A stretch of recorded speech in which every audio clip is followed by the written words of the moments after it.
All right. Test, test, test.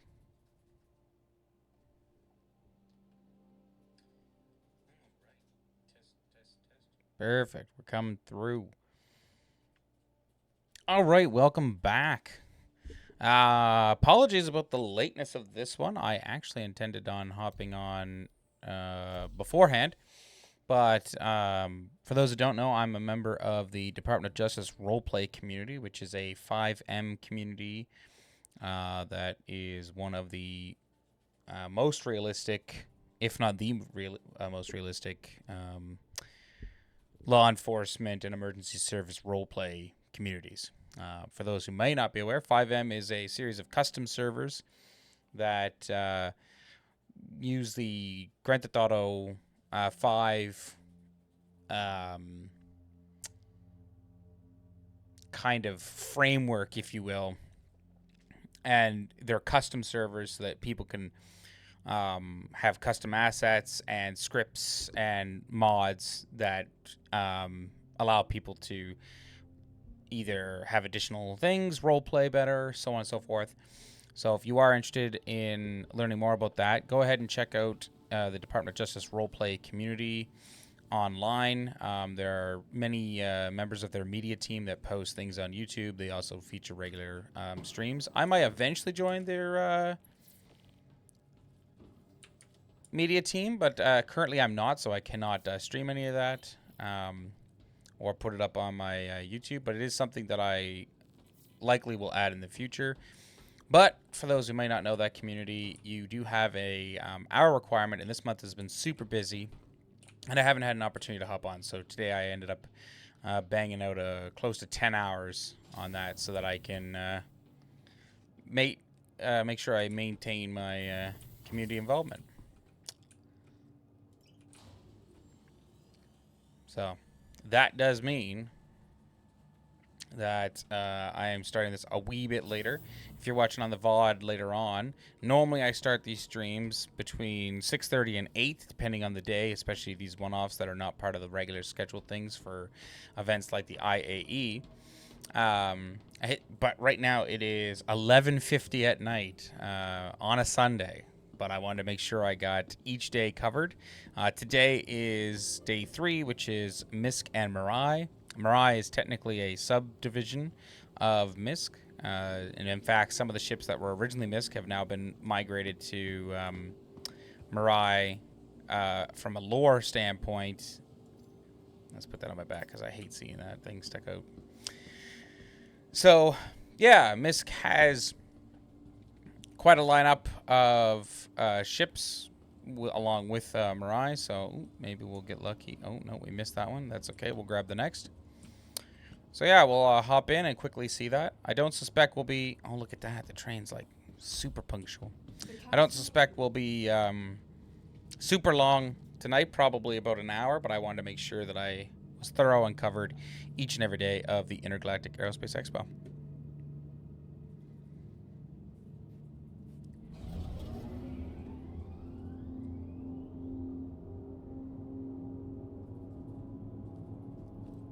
Fortunately, I took tomorrow off due to my support of our event for my regular job yesterday, so I can sleep in a wee bit tomorrow and not have to worry about my late attendance to day 3 here. My God, this thing cruises. Imagine being a maintenance worker on the tunnel and all of a sudden this blows by.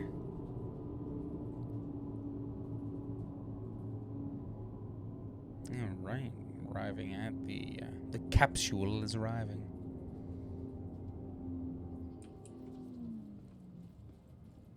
All right. The capsule will be leaving the station.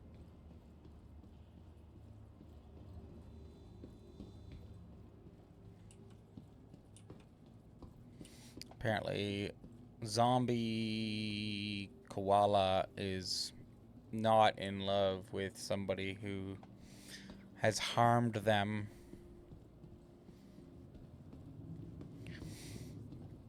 Well, I hope everyone's had an opportunity to come check out the first 3 days of the Intergalactic Aerospace Expo. It's an excellent time to hop in game. Apex Hall, yeah, good. It gives you an opportunity to try ships from each of the manufacturers. The best part about the free fly is the opportunity for players who've been sitting on the fence for a while and considering getting Star Citizen to jump in and see if it's what they would like. You might have been someone who's been on the periphery for a while. You might have tried previous free flies and decided at that time it wasn't right for you. But Star Citizen really has been ramping up. With 4.0 coming around the corner and Pyro, we are in a very good place. 3.24.3 is actually very good in terms of server stability, and there is a wealth of content with the Save Stanton and stuff like that. I definitely need to hop in and get Phase 3. Phase 4 will be releasing this week, so we're going to want to make sure we hop in and have an opportunity to get those done. I suspect Thursday I'll have an opportunity to jump on and do so. So after we're done the IAE show floor that day, we'll probably make a longer stream and stay on and bang out all of Phase 3. In fact, we might even go back and do some of the other ones because my wife has not had an opportunity to do Phase 2, so I'll probably help her finish out Phase 2, and then we'll do Phase 3. And if it's out at that time, we might even go right into Phase 4 and try to bang it out all in that one little time here. But without further ado, let's come over and take a look at the Tobin Expo Center Apex Hall. So in the main hall, we have the Starfare on the left, we have the Gemini on the right, and we have the Starlancer Max in the center. We have the Mirai Pulse and the Pulse LX, which it's hard to see from here, but you can see right here. It's their nice little hover bikes.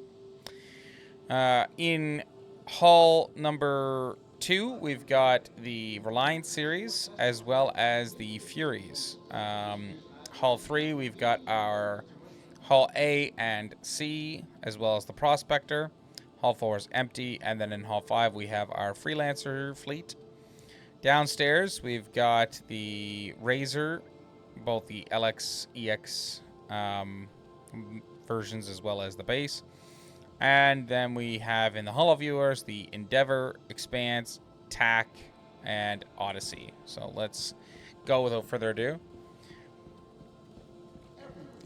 Something's obviously happening here. All the AI are kind of cowering.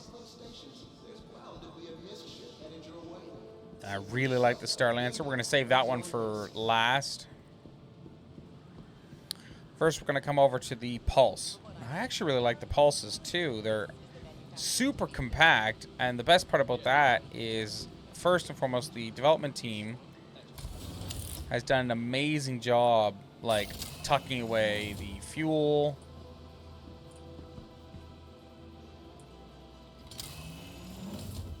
and then the component access. It's incredible. It's very nice looking and very compact. But the thing that's best about it, in addition to all the amazing work that they've done to make all the panels fold out and stuff like that, is it can fit in literally like every ship. So if we take a look at the description here, we have the engineers at Mirai set out to craft an open canopy bike capable of more. A more intimate connection between the pilot and performance with form-fitting silhouette, a more intuitive way to tame formidable landscapes, with a responsive grav lift system, a more intelligent combat experience with a custom weapon fully integrated into the spirit of the vehicle. The end result, the Mirai Pulse. On the other side over here, we have the LX, which swaps out that gun placement for a intake system, and it is definitely a racer through and through. So, if we take a look. Oh, no. Main screen just went black. Give me a second. Okay, there we go. Luckily, it didn't on stream, which is so weird to me. It means my TV, not my graphics card. Seamlessly pairing pilot and pure speed, the Mirai Pulse LX Gravlev bike soars over terrain like no open canopy racer before. Feel your heart rate quicken as you experience firsthand the Pulse's groundbreaking responsiveness and form-fitting silhouette.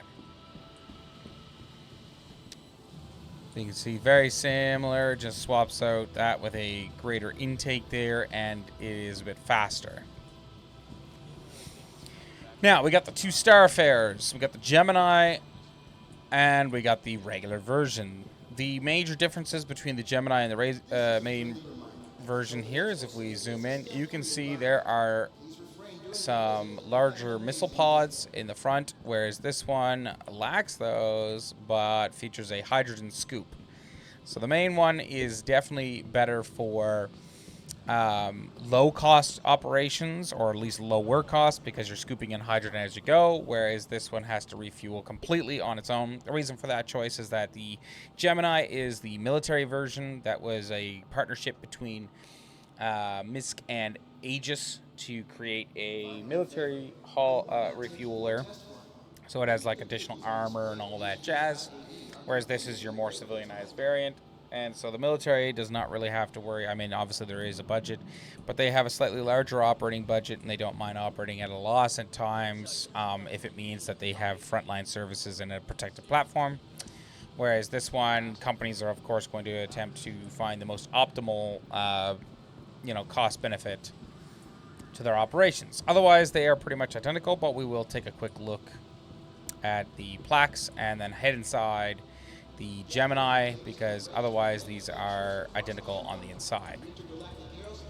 So the Starfarer differs from traditional bulk freighters in one key way. It is a dedicated fuel platform. The Starfarer is designed not only to load, store, and protect fuel stasis units. It is designed to take in spaceborne gases and refine them without landing. And while it excels at this, the Starfarer can also be used to ferry traditional bark cargo hull pods, because it has that option. We're going to come right underneath the Star Lancer. We'll come back to that one. This one's a very special ship that I definitely plan on picking up. Melt a few of my other ships, I think. Now, if we go to this one, and this is the one we'll go inside, just because both of them are nigh identical in terms of... here we go. The interior layout. I think they are actually identical. So the United Empire of Earth military uses an adapted rough and tumble variant of the Starfarer for their frontline operations. The G2M Gemini, more commonly known as the Starfarer Gemini or the Star G, trades some of the cargo capacity and maneuverability in exchange for reinforced armor, increased shielding, and more powerful engines with a stronger version of the three-man turrets, as well as, like I said, swapping out that front fuel scoop. We'll do a more detailed...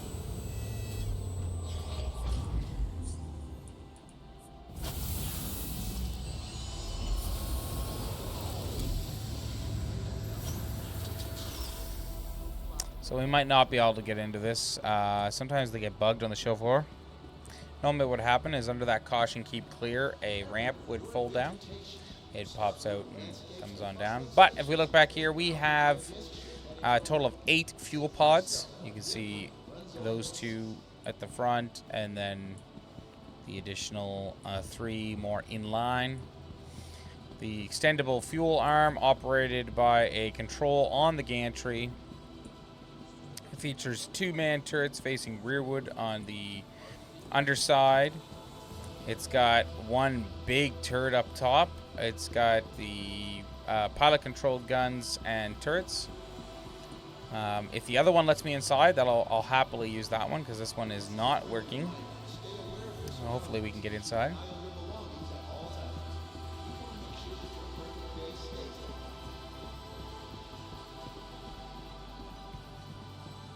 But if one of them doesn't work, there are plenty of videos out there. If it wasn't so late, I would take mine out and show it.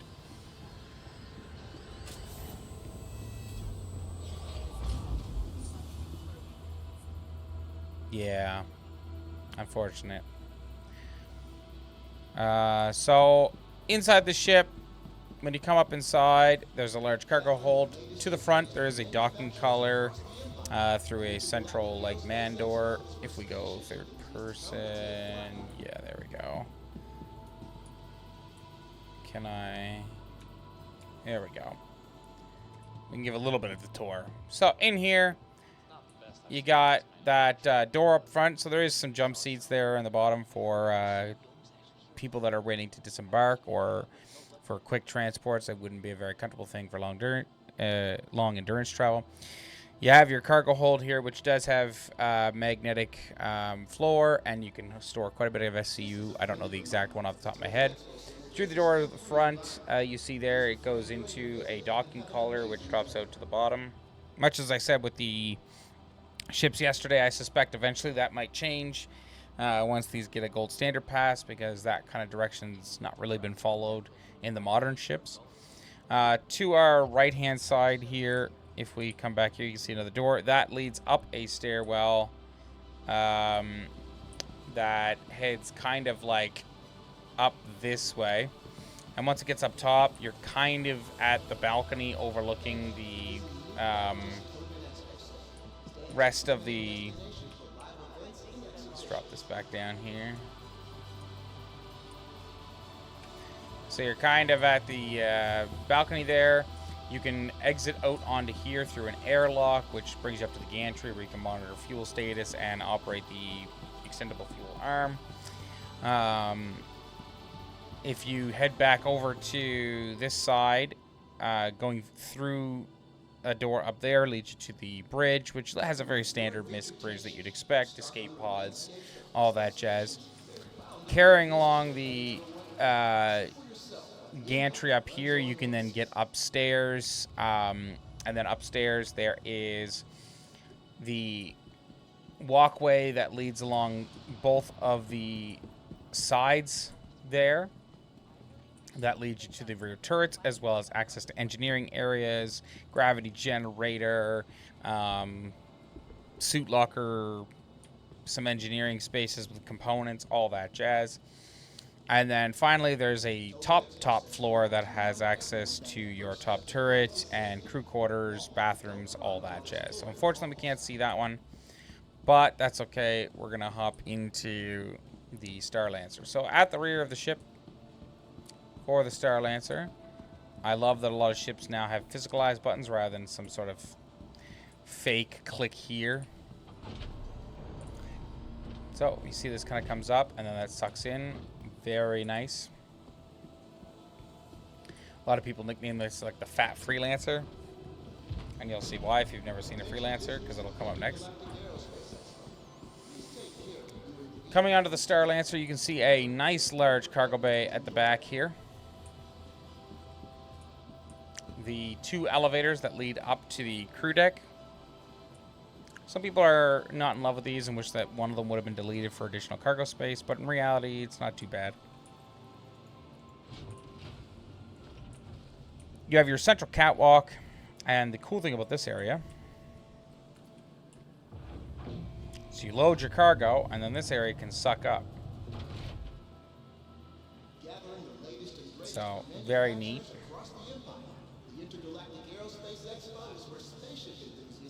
Coming up front, we have our docking collar.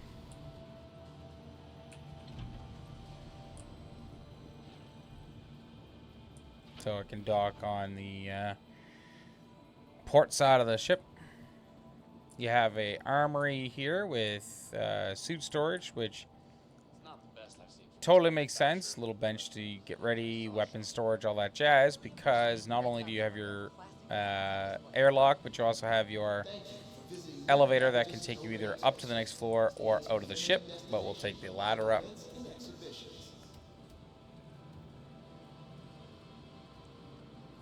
And you get an idea of what the elevator looks like. Up here we have component access. Moving forward, we have our escape pods.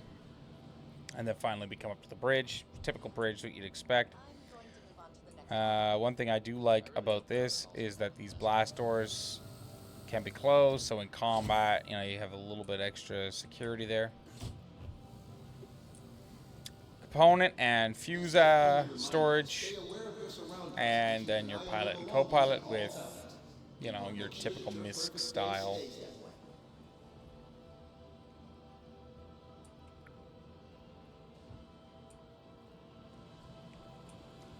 Moving towards the rear of the ship.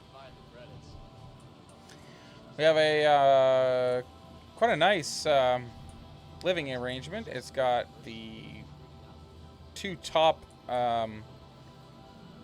portholes there, so you kind of get natural lighting coming down. First aid, storage, you know, kitchen, bar stool, seating. Moving back further, you have your accommodations and some, you know, miscellaneous equipment. Each of the rooms are fairly similar.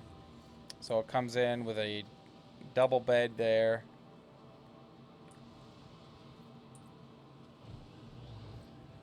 You know, your office space, a bathroom. All the mirrors on the new ships and some of the older ships actually have it. My head's disappearing, but I think that's because in first person, in terms of the mirror, it's not aware that that's working, probably because the helmet I'm using. Same reason why I can't use Alt H. I think those are probably related. The other variant, so this one and the other one mirrored on the other side of the ship are like that, and then this is where one of the elevators comes up, and because the elevator comes up there on both sides, these cabins actually have a little bit additional space that are not present on the other ones, which that night storage. So you can expect your captain and XO to have these,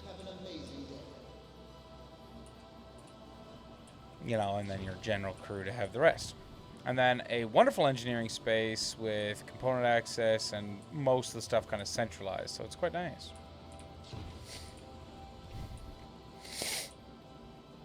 All right. So let's go take the elevator to exit the ship rather than the elevator there to get down to the cargo.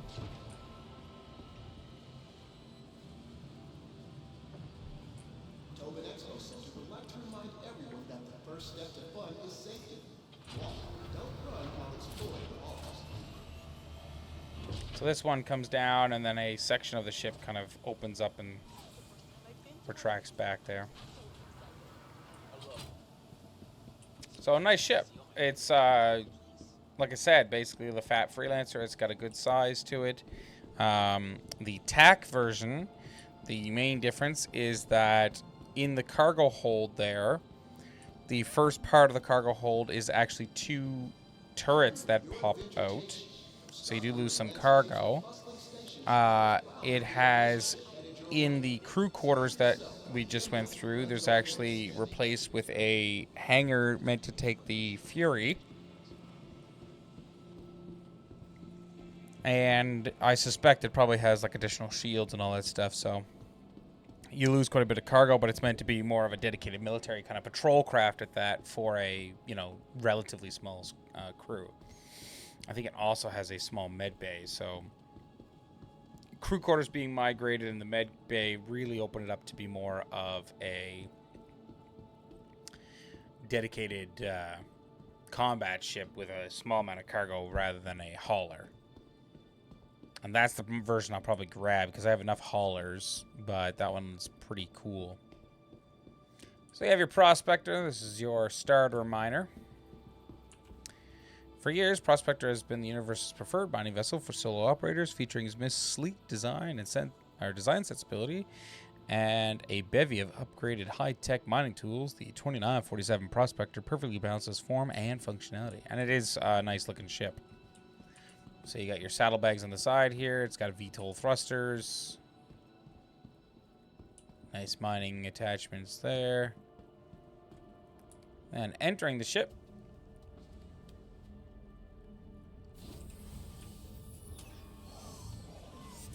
nicely tucks away. Up front, you have amazing visibility. Like, really nice. Actually, one of the most unparalleled. If we enter the pilot seat here, you're really getting appreciation for it.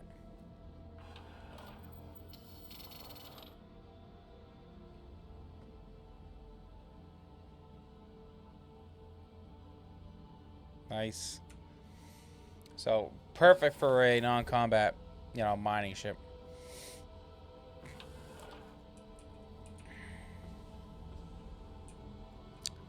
Nice bathroom, typical MISC design, and, you know, modest accommodations. Right, component access. No kitchen, just kind of a water dispenser. But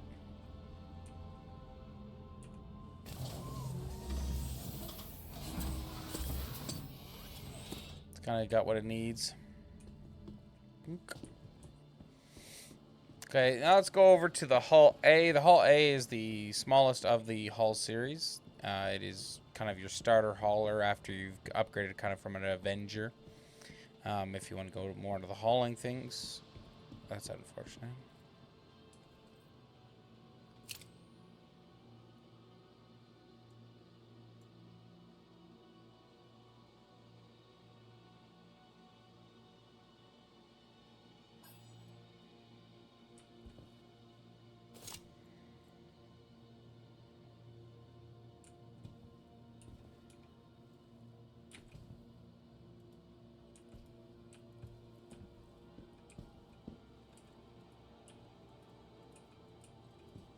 See if I can heal them.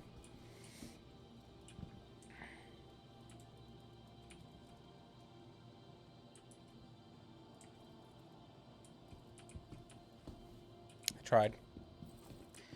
So yeah, this is your starter one. Much like the rest of the Hull series, the ship actually, the center section extends in a spindle and cargo maglev technology kind of pops out, and you can haul it externally rather than internally, kind of like what you'd expect of a cargo ship, but that does mean that it's exposed, but you can carry more of it. This reminds me actually from the game Freelancer, the Patriot from the Liberty systems. The smallest, most affordable hull. The Hull A is great for those just striking out in the galaxy on their own. The Hull A is the most similar to the Aurora and the Mustang, but lacks the jack-of-all-trades nature, where the others trade cargo capacity for firepower and speed. The Hull A is 100% on-mission transport. It's a nice-looking ship.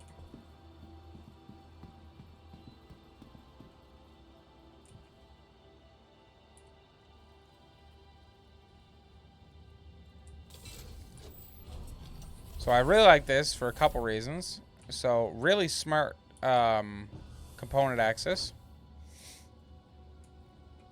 Lovely cockpit with all the goodies you'll need. Suit locker right in the airlock. So once again, more sensible. But really nice, right? You got your weapon and equipment storage. You got a nice kitchenette.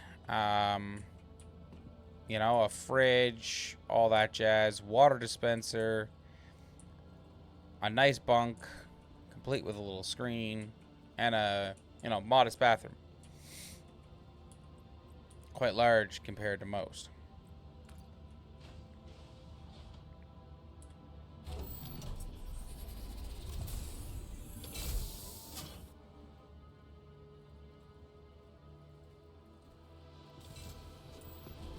And then finally we got the Hull C.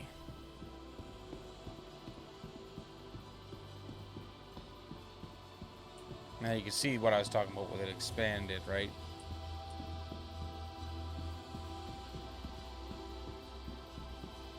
So this is what it looks like in compacted down. They don't have a little model for the Hull A, otherwise I'd show that, but you can get an idea that when it's flying.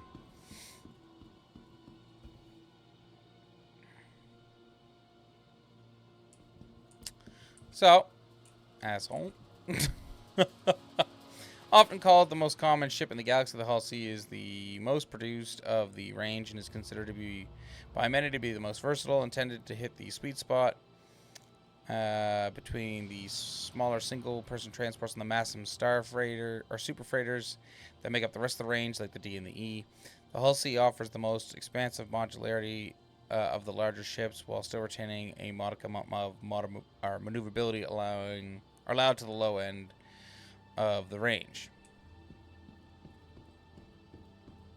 So you got your entrance point here, as well as an airlock. Tractor beams on the exterior in multiple places, as you can see one back there. This allows the people on the interior of the ship to actually load and unload utilizing built-on structures without having to worry about, you know, getting external people to do so. This is where the docking collar is. So very sensible entrance. Got a one-stop shop. You know, suit lockers for pilot, engineer, navigator, and the captain. Turning left. You got the cockpit. Large, but kind of standard MISC cockpit. This one's got your pilot right there, navigator, captain. We'll skip the ladder for now.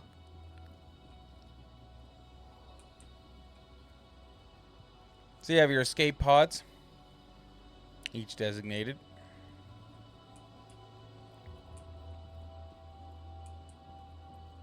And we'll first head rearward.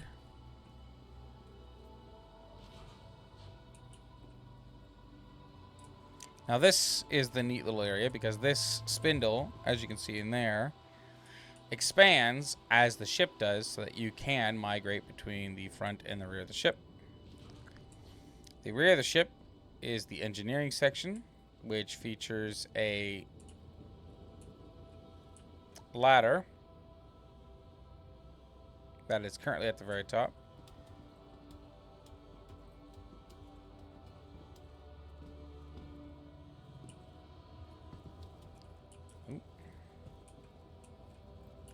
So on this floor, we've got component access and another escape pod in the event that you're working here.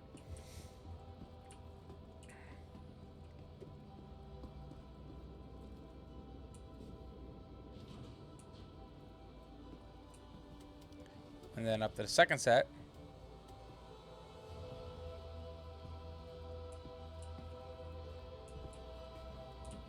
And up here,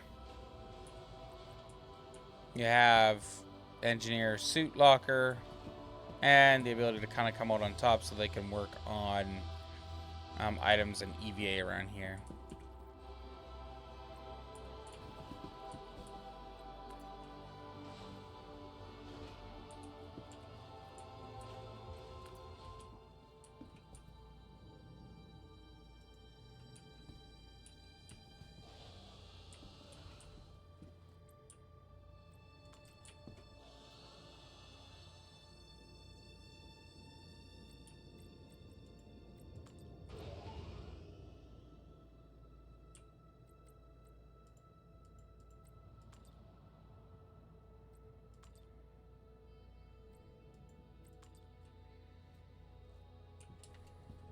Alright, well, we'll drop down.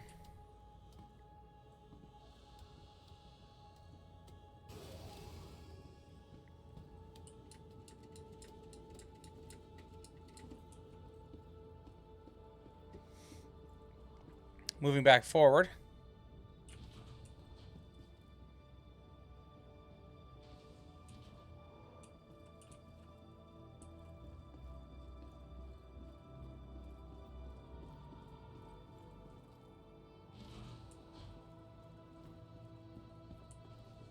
We can kind of go up that ladder to the crew accommodations, as well as the tractor operator station.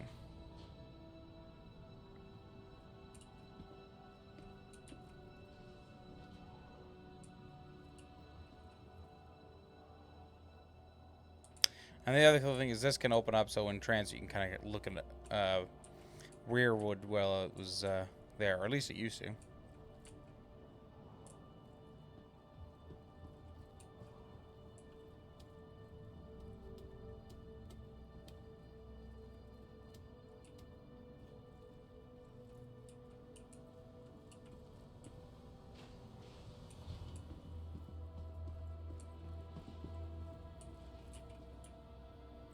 I don't understand why everyone's all so raggy on Star Citizen all the time.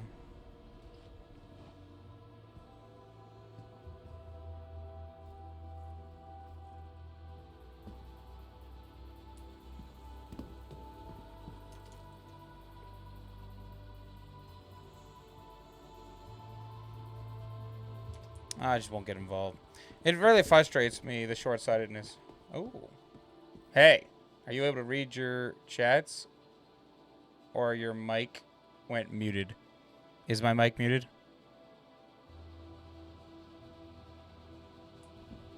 Is it? That would be unfortunate. Let me see.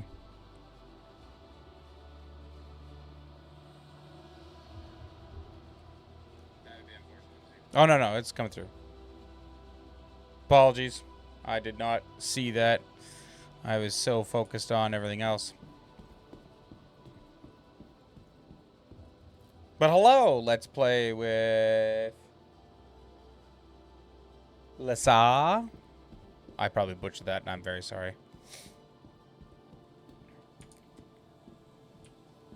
Yeah, that's the Hall series. We got the A and the C. B has not been released, nor has the D and the E. The E is like this massive, like, super freighter. D is the military variant that the UEE, or not necessarily variant, but the UEE primarily uses that. And then your B would just kind of be your intermediary.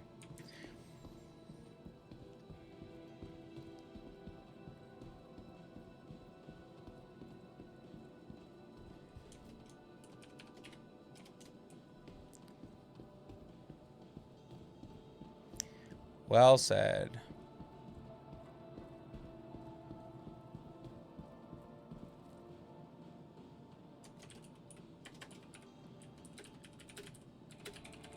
Boom. I couldn't help it. I'm sorry, chat. I couldn't help it.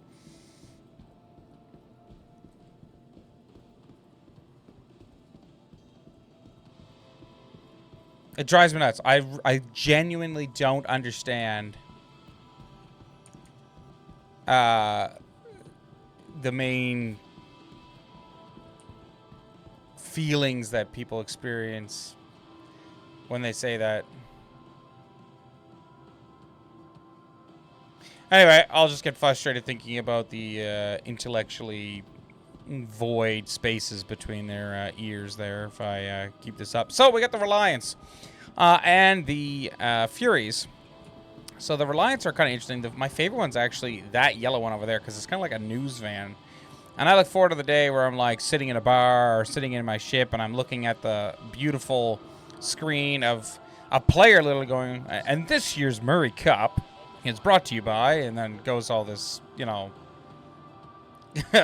storied adventure that, you know, you can take. Because I've actually been in the game where people have played as a reporter and actually given like blow-by-blow accounts, and it was kind of funny because a pirate organization like captured them. It was quite funny. But yeah, I just want to say though, thank you very much for Let's Play with Lisaya. I really hope I'm not butchering that too bad. Thank you for the follow. Thank you for your first time chat. If the audio quality is still messing up for you, let me know. I just checked on my phone, but if you have any questions, want to get involved, super appreciated. Most of my followers are lurkers, which are totally fine. You are more than welcome to lurk if you like the content. That's what matters to me. But if you do want to get involved in the chat, that would be awesome as well. So, getting back to the day 3 here, we have the MISC Reliant Sen. Magellan, Pierce, Croshaw, names that echo through history thanks to their adventurous spirit, a curious nature, and a reliable ship. For those that don't know, these are people who have, obviously, Magellan being a famous explorer, Pierce, you know, Croshaw being the person that discovered the first jump point, all that jazz. So we have the Reliant Sen is a versatile mobile science platform outfitted with long-range capabilities to take you further, longer, and the advanced Samos sensor suite. All right. Perfect for the aspiring explorer who wants to whisper their name into the halls of history. I like these because they're super low profile. Like, look, they're not much taller than me. And when they get up, they're kind of like the Slave 1 where they, like, rotate into position. So, let's head on over there and take a look at this one. This one's at the back. Rather than a cargo hold, it's got 2 bunk accommodations, but a scanning station, Plus, you got your like microscope and additional science equipment, which is very cool. It does have a small bathroom as well.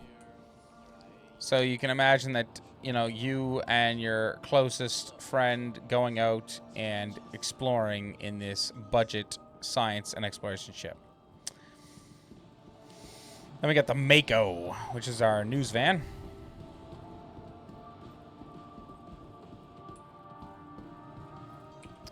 All right. The Empire depends on up to the second information, which is why reporters need to be able to go where the news is happening, wherever, whenever. Enter the Mako. All the flexibility and dependability of a MISC Reliant combined with state-of-the-art Cernan camera, probably like a play on like Canon, packaged to capture every moment as it happens with the clarity and accuracy that makes headlines. Like I said, I can imagine this thing, you know, flying by the Murray Cup or, you know, the Daymar Rally or a Sadaball tournament and, like, reporting on it. This is where I'm saying where it kind of turns into, like, rotates to that Boba Fett style Slave 1. But on the back, this side, we still got our accommodations and our bathroom. But on this side, we got our server rack and our, you know, broadcasting suite here. So you'd have the person up top in the front, you know, flying around, and then when not needing to directly operate the remote operated camera, you'd have the person up front as your co-pilot. We'll skip the Furies in the center because I like to take a look at those ones in particular. These are some of the newer ships with some really cool features of everything tucking away.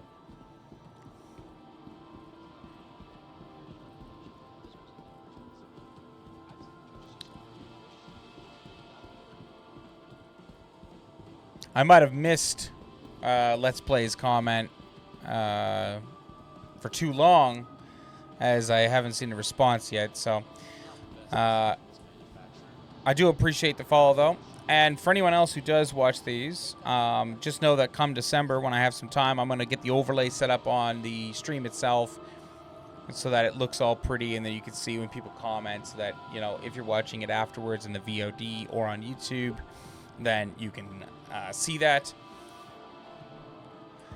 as it happens. Anyway, we have the core, which is your kind of baseline, a cargo version. So with the Reliant core, MISC adds to its already impressive lineup of ships a small introductory class spacecraft.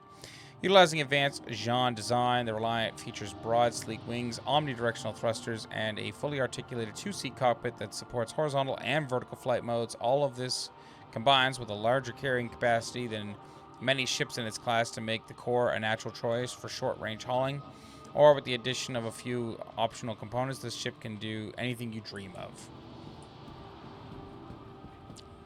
So it's got a tractor beam there. You can see the VTOL thrusters actually can swing fully back. And then you got your big cargo holds. So you do lose your accommodations, but this would not be meant for something you'd stay in for any length of time. You'd be using it, you know, like your space pickup. And then finally, we'll go take a look at the inside of this one because we're already back here anyway. We do have a small little cargo section, weapon storage, and your standard cockpit.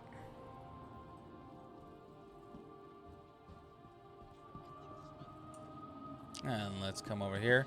So the Reliant Tana. Can't remember what this one is. I'm assuming it's combat. Yeah, there we go. Light fighter.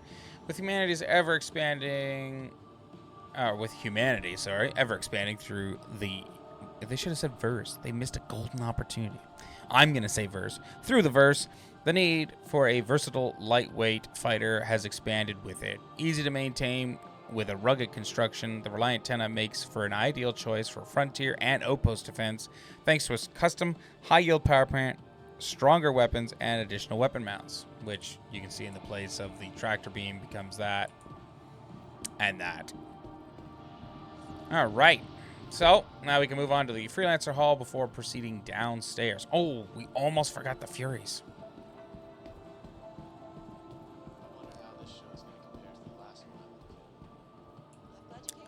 So this one is the base model, which has got 4 missiles and 4 guns.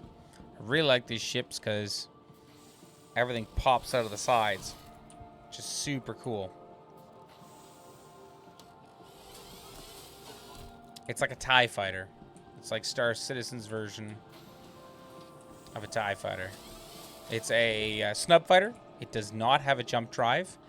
Currently with master modes, that does mean that it does not have the ability to go into nav mode. They've come out and said that they will likely add a kind of size 0 that does not have jump capability, or maybe only the little quantum jump that they showed in a previous presentation, but it will at least allow nav speeds. But this is a great little thing that can fly out, like, you know, for example, if you had a Caterpillar and had a bunch of them, or if you have a larger ship and you have a couple of these are very nimble and pretty powerful fighters for their size. Featuring best-in-class maneuverability, true, and fully integrated cutting-edge Xi'an tech, the next-generation Fury snub fighter from Mirai uses its 4 halo-mounted size 2 laser repeaters to redefine short-range combat, which is very fun. When you take off, these like kind of fold out, kind of like an interceptor. It's pretty cool. Then you got your racing variant, the LX, featuring best-in-class maneuverability and fully fully integrated cutting-edge Xi'an tech. Yes, I'm reading it on purpose differently, Xi'an and Xi'an, because that's how every single one of the people say it. I've heard it both ways.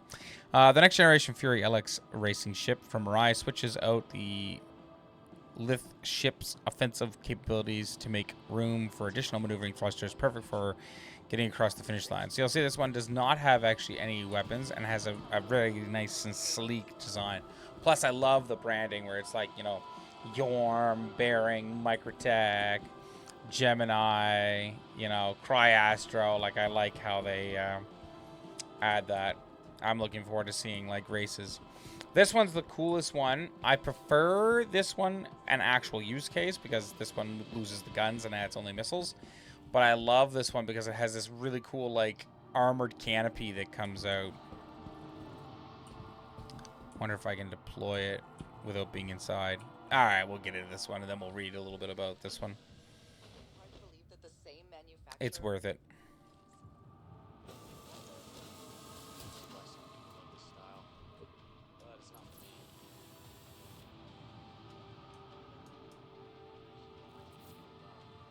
Okay.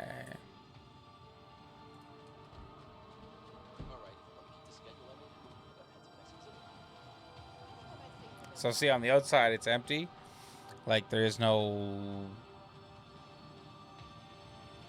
transparent canopy, but on the inside it looks like there is. And that's because these are screens with all these little basically AR cameras that essentially make it look like you can see on the inside. So super cool.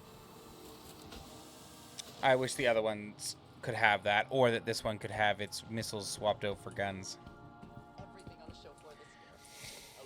So, Snub Bomber, featuring best-in-class maneuverability and fully integrated cutting-edge Xi'an technology. The next generation Fury MX Snub Bomber from Mirai uses its 20 Halo-mounted missiles to devastate targets during short-range combat. So, very, very cool.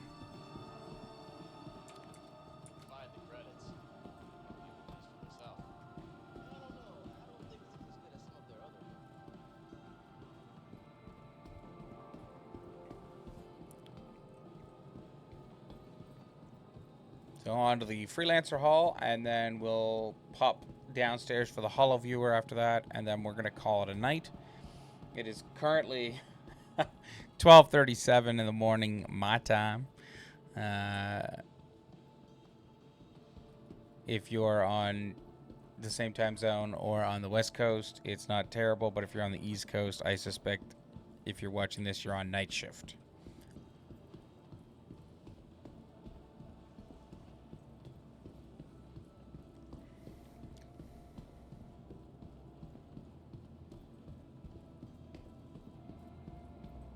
All right.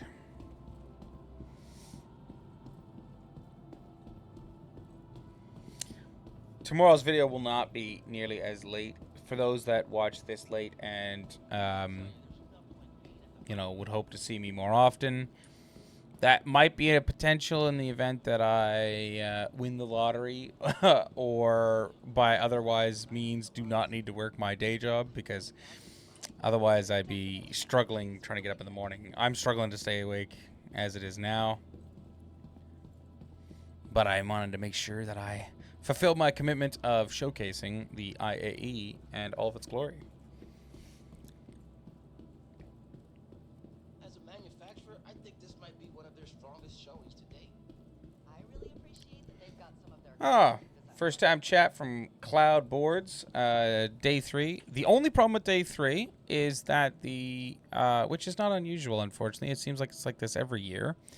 The Gemini and the regular Starfare, the ramp's not working. So if you've never seen the inside of those, unfortunately, you'd have to rent it and go into your hangar. Other than that, everything is looking nice. It's MISC and Mirai. So your, you know, industry ships.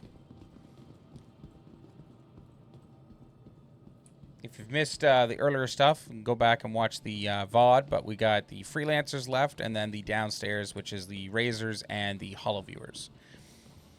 So we're now into here. Now you can see why I was saying the Starlancer, everyone calls it the fat freelancer, because it really is. So we'll start on the left-hand side here, and we'll go through each of them. Your base freelancer, your your max, and your miss.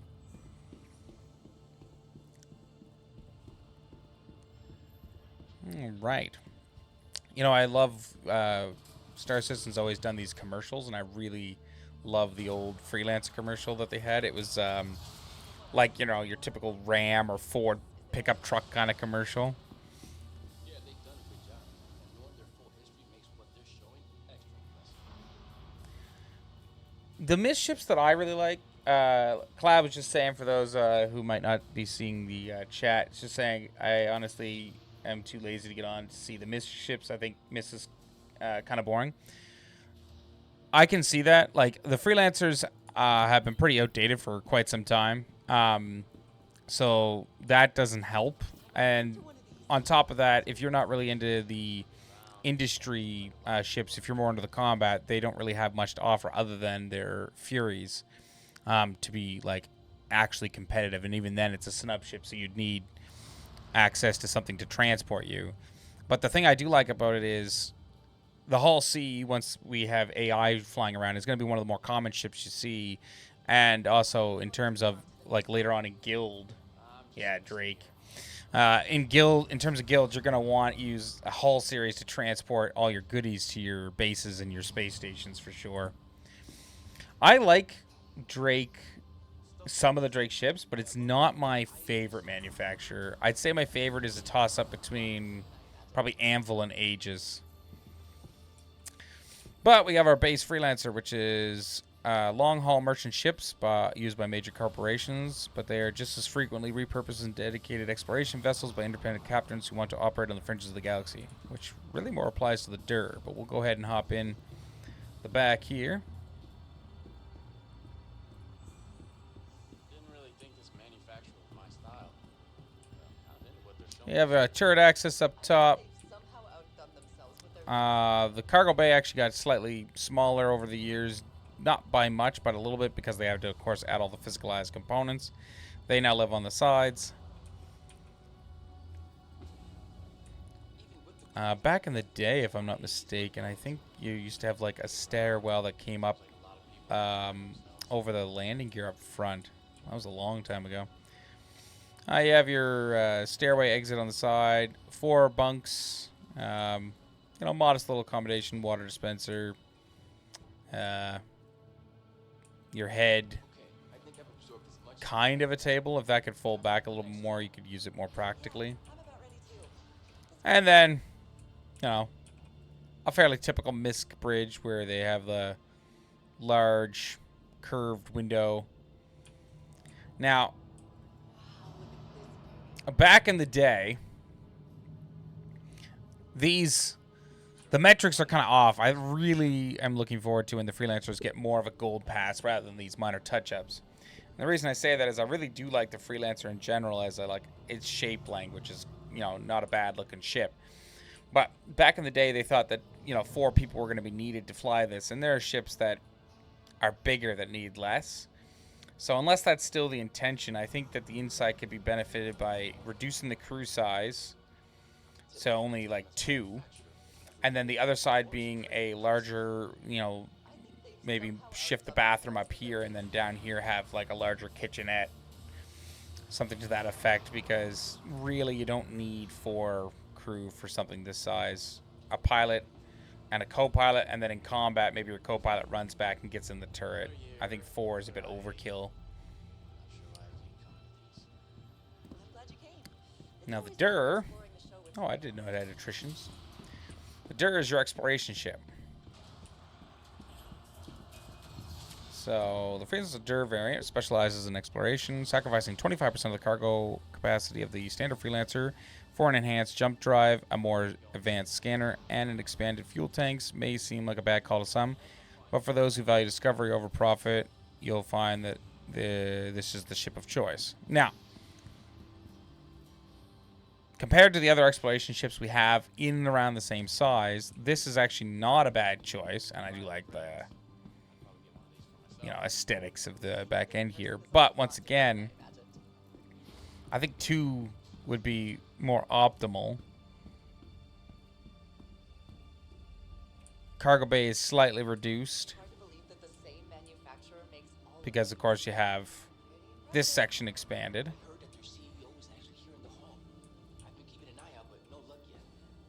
But then the rest of the ship is, fairly similar.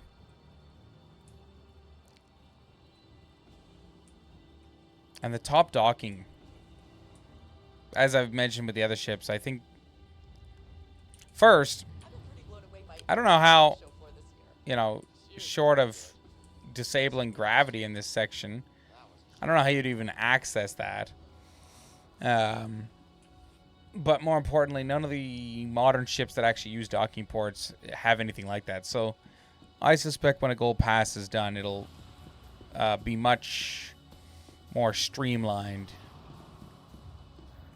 They might not want to reduce the crew size given that, the original pledge, but I think it would actually be in the best interest of the ship to drop it down to 2 and make the habitation area, because, I mean, some of the even smaller ships, like the new Crusader Intrepid, a 1,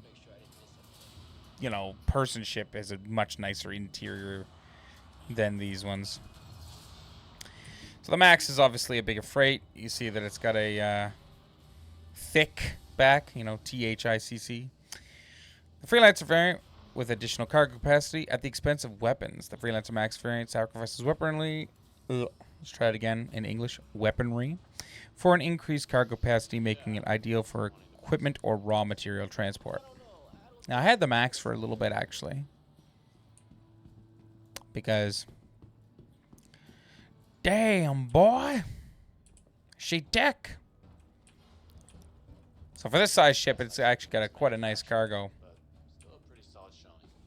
And then, otherwise the rest of the ship is pretty similar. I also don't know if they would want to, unless they add a side docking collar, but I think the weapons are right here, as you can see on the map.